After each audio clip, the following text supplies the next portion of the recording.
Hi everybody, Tim here. Today's video is going to be on how to paint an RC body.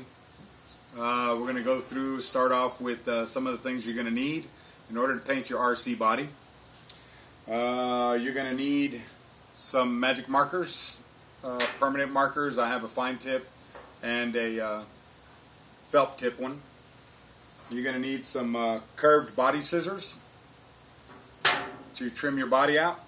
You're going to need a body reamer to make the holes for your body mounts on your body shell. A paintbrush. You're going to need a paintbrush. That paintbrush is going to be for the masking, liquid masking. I use the Fast Mask by Parma. You're going to need an X-Acto hobby knife set. Doesn't have to be X-Acto, just a hobby knife set with some new blades. It's good to have a nice sharp blade. You're going to need a ruler. Ruler helps out a lot. You're going to need some masking tape. I use two different, a thick one and a thin one, depending on how much tape I need to use. You're going to need a sponge to wash your body. I'm not going to go through washing your body right now. I don't think you need to see how to wash a car body. There are some details I'll talk about washing your body later. Some Q-tips would be good for some touch-up, clean-up. Alcohol helps remove paint, especially when it's freshly painted. Alcohol will help remove it. If it dries, I recommend using brake fluid. A lot of people say use .4. I use .3 because it's the only thing I have on hand. You just have to apply it to the body. I usually use paper towels. I use paper towels. I soak the paper towel and then I lay it on the body and make sure it soaks in real good, and I leave it on the body for about an hour or so. Then scratch it off with your nail or a credit card or something. That gets the majority of it off. Then you have to continue to add another coat until you finally get all the paint off. Another thing you're going to need is, of course, paint. The paint scheme that I'm going to use on this body is going to be green. I have a spray Krypton Gold. It's kind of a color change gold. Gold to green, bronze to green, sort of. I have a Tamiya green that I'm going to be using. Also have a lime ice green that I'm going to be using. And what do we have here? We have a aqua wave green. Okay, these are the colors that I'm going to be using. I'm going to have some accents and some flames. Hopefully we're going to try that this time. I got some red and yellow for that. I have some window tint for my windows. I like my windows to be clear. I have some backing colors. I have a backing white and a backing silver. Also have a backing black, but apparently I don't have it out with me right now, but I do have a black that I'm going to be using to back some of the colors. I always strongly suggest that you use spare pieces of plastic. Test your paints out, what the colors are going to be. With different backings. You're going to have a silver backing, a white backing, and a black backing, because they all come out and look a little different when you apply different backings to each different colors. Some colors, like this Krypton Gold, may require a black backing. I'm not sure yet, but I haven't tried it, but I am going to experiment with it before I start painting my car.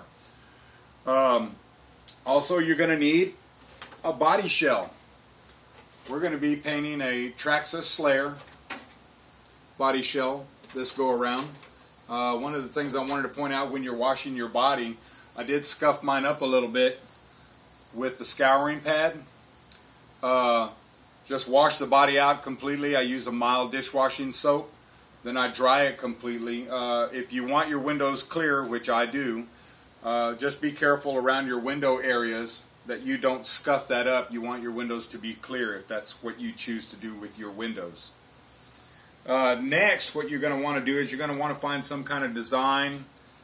Some people cut out their own designs, flames and things like that.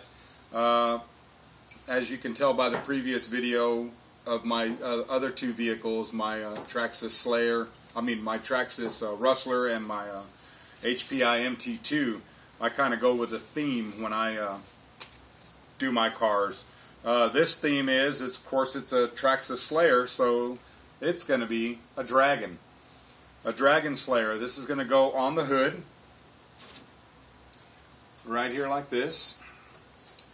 And then I have Dragon Slayer logos with the knife that, of course, is going to be the Dragon Slayer tool. Those are going to go on the side. If you'll notice that they are printed backwards. The reason that they're printed backwards is because I apply them to the outside, and then when I trim all my Parma mask out, I do it from the inside. That way they do get printed. When the paint is painted out, it's printed the right way. So make sure that if you're going to do that in that form, you're going to make sure you have them printed. I found these designs on the internet. I just found the ones that I liked and I printed them out. Also have some little tribal kind of guys here. It's just kind of some hair going off to the side, a couple of eyes, and like a teardrop mark on one eye. These I'm going to place on the side panels right here. And then, of course, I'm probably going to use some Traxxas stickers along with it just to let everybody know. Hence the theme, Dragon Slayer. It does say Dragon Slayer, Traxxas Slayer. Alright, so what we're going to do first is we're going to apply our decals or our stencils, as it may be, to our car and position them where we want to, where we're going to want them to be. Like I said, I want mine to be here. So what I'm going to do is I'm going to position it in a way to where I can try to avoid my body reamed holes. This body actually came pre-cut. Holes came pre-rimmed, pre-trimmed and everything. I didn't have to ream out my holes or anything for this particular unit. Actually, I'm going to change to a different angle. Okay, so what we're going to do here is we're going to tape it down. Of course, we're going to tape it upside down, and we're going to tape it to the top of our car. Okay, that way we get the image to where we can see it on the back side. What I'm going to try to do is manipulate it around to where I don't have any spots that are going to be painted. Like here it's clear, over here on this side I would lose some of that marking, so I'm going to try to scoot it over so that way when it does fold down in there it becomes a little bit more. There we go. And then what you're going to do is you're going to tape it down.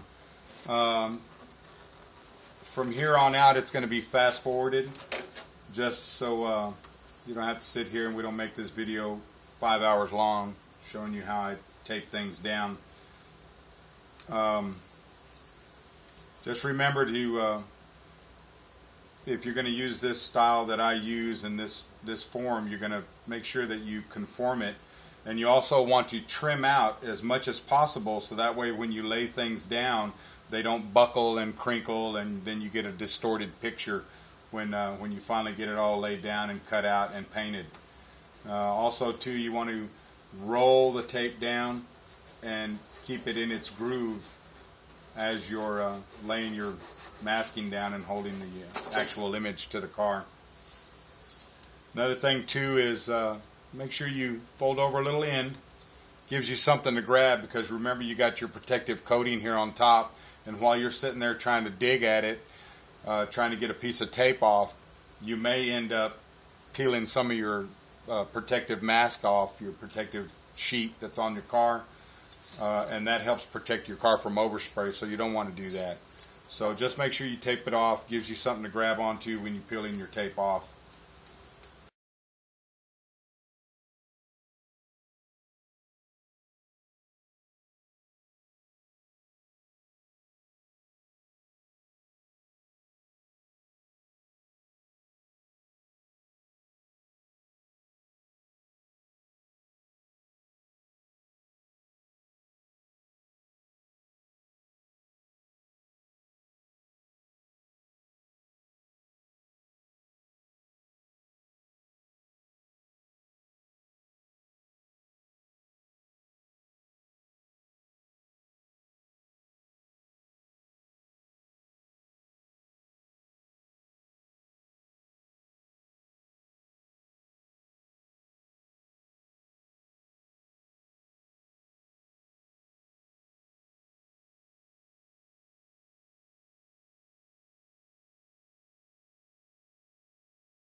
Okay, so we got that painted on, or taped on, should I say.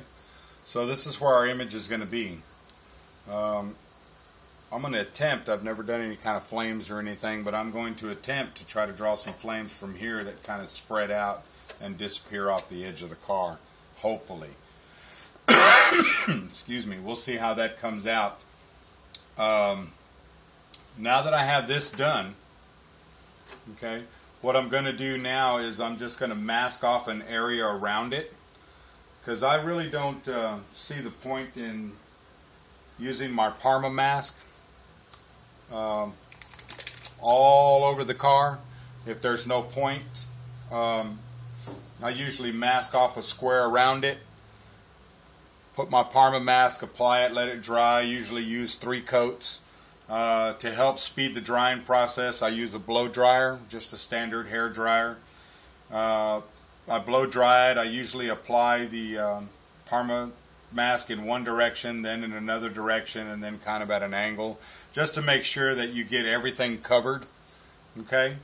Another thing too is that since we have these body holes here, the Parma mask is going to build up inside, and sometimes it bleeds through and gets up underneath the paper, and you don't get it peeled off all the way. Just make sure that when you're ready to paint that, or when you're ready to paint the rest around the body, that you get all that off, because if not, you'll end up with little spots where it doesn't have paint because there's still a little Parma mask left on there. So what we're going to do now is just we're going to tape off the little area that we don't want Parma mask on.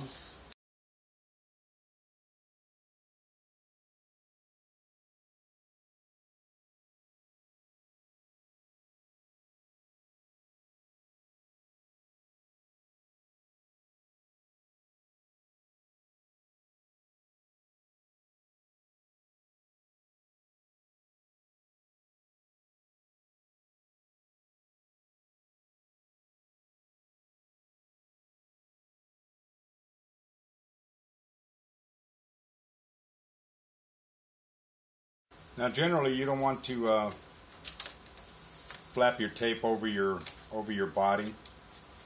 The reason being is that your protective masking over there that's installed by the factory, your tape will grip it and then want to peel it off, then you'll get loose spots. So we've taped everything off. Now what we're going to do is we're going to apply our Parma mask, and like I said, I usually use about 3 coats. I'll start by going in one direction, then an opposite direction after that one dries, and then to another opposite direction, just to make sure that I get full coverage over the whole thing.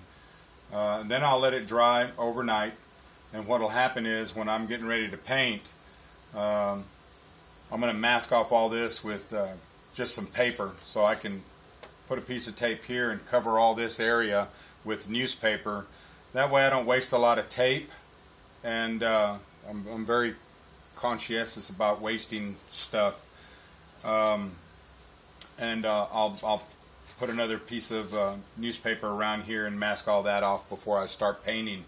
So we'll start applying our Parma mask, letting it dry, putting another coat. Like I said, I usually use about 3 coats. Generally what you're going to want to do is you're going to want to use that Parma mask. You don't want to let it sit longer than about 3 days. If you let it sit longer than 3 days, it becomes a little gummy and hard to work with. So let's get started with that.